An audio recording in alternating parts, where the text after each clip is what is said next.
Okay, so new projects.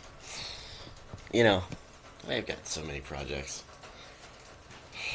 but so classification. Here's a big rock critic, guitarist, uh, player composer. But this is the rock critic angle, right? What's YouTube? So there's got to be some kind of rock critic in here, right? So here's my new project. So I've decided. I've classified the guitarists of the world, and there's 30 or 50 guitarists out there who are in the realms of the greatest.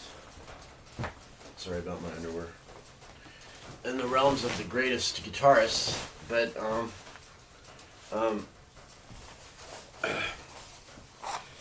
but but but but but in rock, right? But it's a game. Rock is a game. It's funny. Metal is not a game. Metal, you put the pieces together, and you're doing metal. You just got to do the work to get to the metal. But rock is different. Rock is a game. Rock is an aesthetic, and it doesn't rely on these pieces you can put together like a puzzle. So,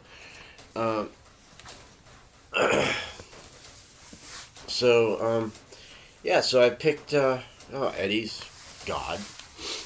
He's God. He's not God. He's not God, but he is actually, because actually I think Eddie was actually an archangel in terms of how he actually dealt with what he did, what he accomplished.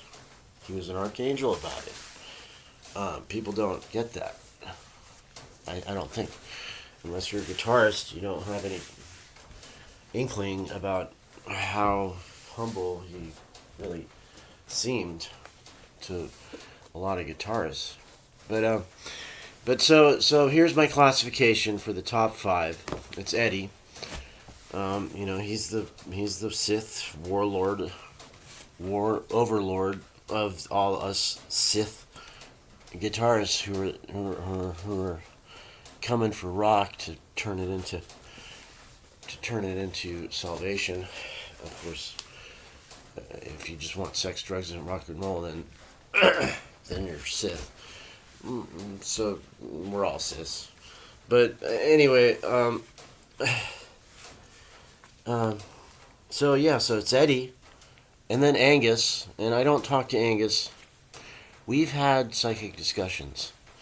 In fact, I think Angus monitored me psychically, and Angus he gets tired. I think Angus gets tired because AC/DC is so fundamentally unique in styles that he has to keep writing within the AC/DC sound. I think it just makes him tired, and I'm worried that song that they came up with, "Miss the Time." God, it's so. Really, it's to me, it's like Beethoven's best, or something, you know. That song is just fucking do that mist of time. It just makes me cry because it makes me think, that's it. I can't hear anymore after that. Anyway, and so there's Angus, and then who you got? You play around with Dave Gilmour. Well, the thing about Dave Gilmour is that he really is a product of the '60s,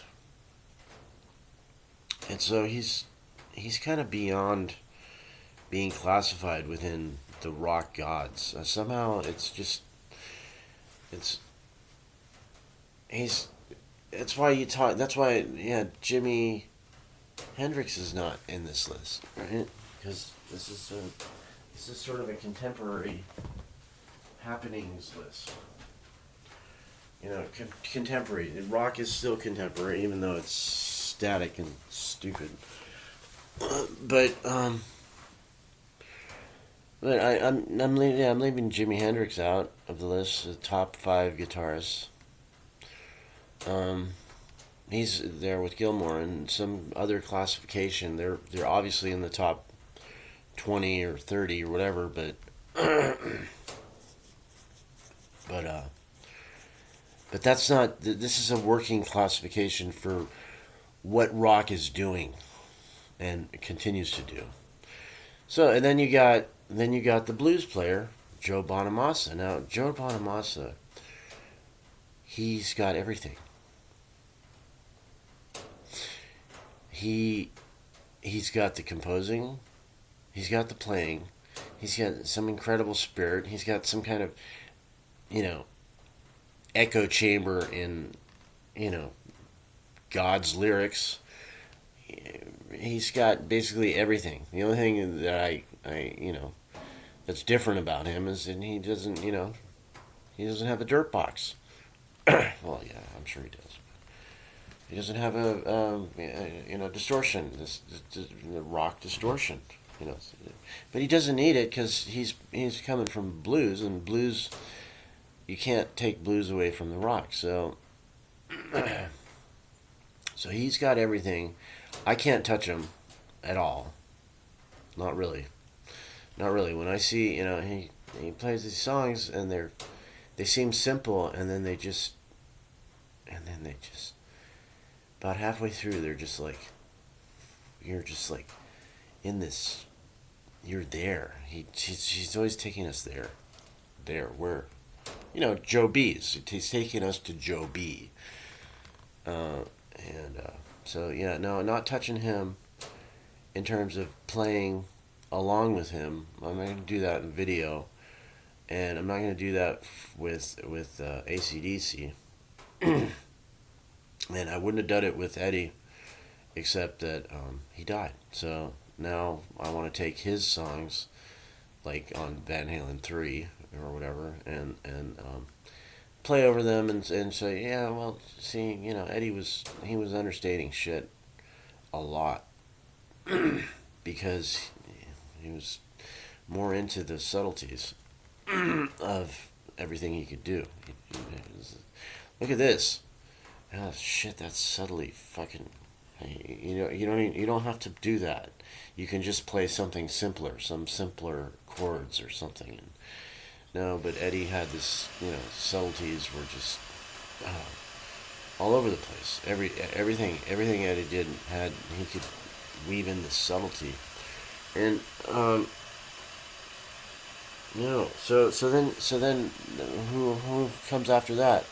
Am I forgetting someone? No. In terms of, yeah, I say Yngwie Malmsteen, and then to me, the people might. There's probably Lita Ford fans who think that she's better than Orianthi, but I think Orianthi has the promise for the rock box. Like Lita Ford, she's kind of going toward the Bone heads, 107.7 The Bone, rock of the ages and the Bay Area, and Lita's more like in the Bone, and Orianthi's more like the big rock box. Now, so obviously Yngwie is a shredder, and Orianthi is a shredder. But and here's the game. See, what I'm gonna do is I'm gonna find Yngwie's stuff. I don't know how much of it there is that I can actually cross over and turn that into Eddie. How? Well, it happened. I recorded um, with Yngwie playing "Smoke on the Water," and I'm comping. And that's the thing. It's like if you want to be a musician, if you want to be a lead, yeah, you got to learn all the melodic lines. You got to do all this shit. You got to do it. You got to do it. That's the steps like in metal. Okay, you still got to take steps, put the pieces together in rock, but in metal, if you get the pieces, boom, you're there. You're doing metal, but you're not necessarily doing rock. You're doing something, a lot of rock language, but not something that feels like it's just gonna blow up out of the ground as rock. Okay, so it happened. I listened to that, and there's I'd say it's this weird graph with me and Yngwie. I'm like I'm coming up, and he's got the licks to kill, but he's got a bad tone on it, and he's always had this problem that he doesn't reach that place Eddie reached somehow. That Eddie does because he's like Joe Bonamassa, because he did everything. And so I'm coming up on Smoke on the Water, and I'm able to turn Yngwie's licks into Eddie because of my comping. Now, you're going to say, yeah, Adrian, you got a big head. Yeah, I know I got a big head. There's 10,000 guitarists or something out there who should be discovered. Okay? I know there's 10,000 at least. They should be discovered. Oh, we discovered you.